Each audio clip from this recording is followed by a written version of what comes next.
Okay, YouTube videos. This has just popped up on my laptop and I'm invited to try Microsoft Clipchamp. So there's a good possibility that this next video that you see will have been edited with Clipchamp. I won't have time to explore all its features. All I'm hoping for is that I can quickly and easily produce something to upload to YouTube. Let's see how I get on. Well, the first thing I noticed about Clipchamp is it looks as though it's been done as an app. It's only got 3.1 out of 5 stars from 248 ratings. So it must be quite new if it's only got 248 ratings. I'm going to try opening it. This current PC is very slow. I'm not sure that this app, because it looks like it's an app. I'm used to having software and embedded software, and my favorite and most used, I don't know why that's popped up, software prior to Microsoft dropping it was some sort of media creator, which is included with Windows. And then it was just that under photos, you got something called video editor. Let me just click photos up for a moment. It's down there. So that in photos, you have video editor, and video editor gives you a fair number of features to add videos from anywhere on your PC and link them together. But there are some features that I missed, such as there was a global feature for fading between clips, and here in and there was a feature which allowed you to put an easily added title and closing sequences and comments and text, and here adding it with all the filters and things was not so easy. I don't know what's going on. This is downloading some of the things I've clicked. But that is what Microsoft replaced their previous thing with. I have used it, but I wasn't as happy as with the previous version. Let's see if Clipchamp leaves me any happier. And let's get rid of some of these things which are running just now. It might be that this is linked with Clipchamp. It needs to download Microsoft Edge WebView to runtime. No idea. I have just recently updated the laptop because it asked for an update, and Clipchamp may have popped up because I've gone through and done the update. So can't help you with that, but let's see. So while that Microsoft Edge was installing, somewhere down there, it says for installing the software you need to get started. So there's bits and pieces of software it needs to put onto this machine. And as I say, it's slow enough for you to see this happening. What we got down there? Well, a couple of things running. Well, it says it uses tracking via cookies. I'm going to say, oops, no, only allow minimal cookies. What's this? Something else has popped up over this one underneath. So, just a moment. Oh, no, only allow minimum cookies. Continue with Google, I think,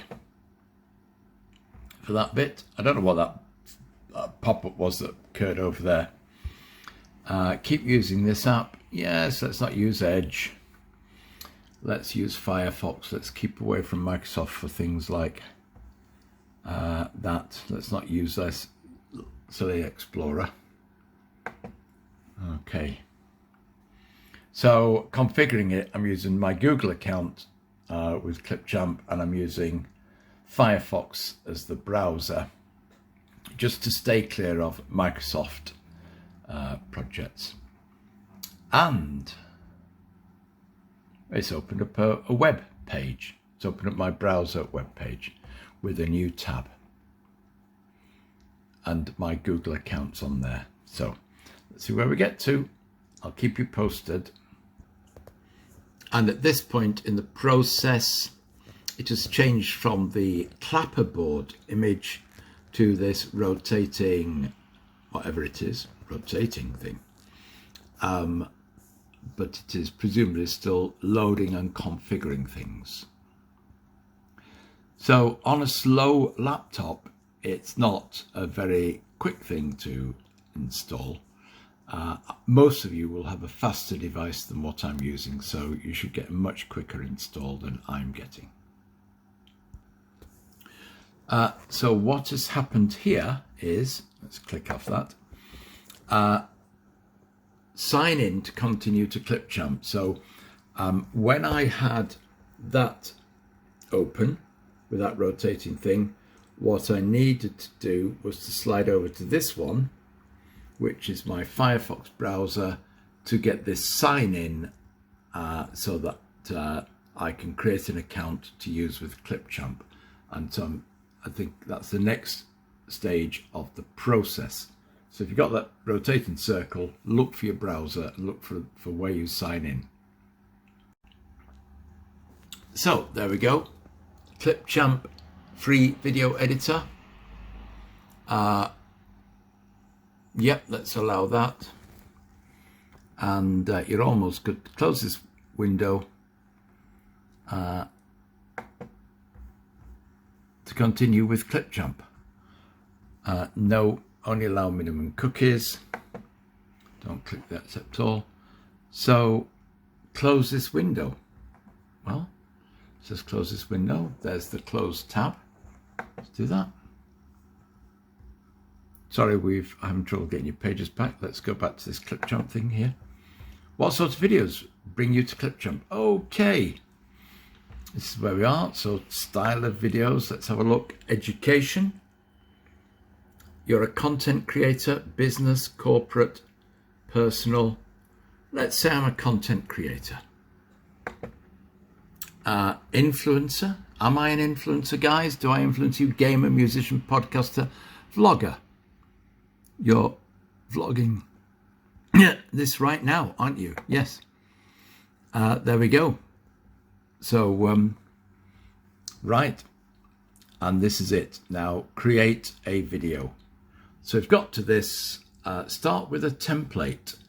Well, YouTube is what I use. So let's start with a YouTube template. Why not? See how it goes. The various options back there. Time-lapse music video, thanks for watching. A geometric YouTube gaming video, glitchy YouTube gaming video, lots of gaming videos. Wow, lots of gaming videos. Intro to cooking. So I'll scroll through those. Cooking ones, 12-week fitness journey, subscribe for more fitness. Cooking, travel diary. How would you describe my YouTube? There we go. Okay, so lots of templates there for the YouTube. Let's go to create a video, and this one will appear, but also I'm using it for a garden railway and another railway video that I'm going to be putting up onto YouTube. So these will be produced, as long as it works for me, it should do. USB device not recognized. Does not recognize it. Okay, that's interesting. This is that phone. This is the very phone that I'm videoing this with. Oops, sorry, I'll unplug it. There we go. It just looks like a standard video. Let's just enlarge it. Add media, output screen. I'm sure this is the timeline. This way you put the things in. So it's a standard video editing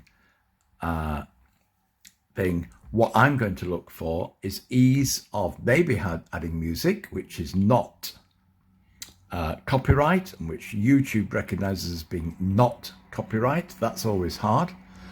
The other thing is, can I do transitions between my video clips? an apply to all, which was easily possible. The fades were easily possible going back a while with Microsoft.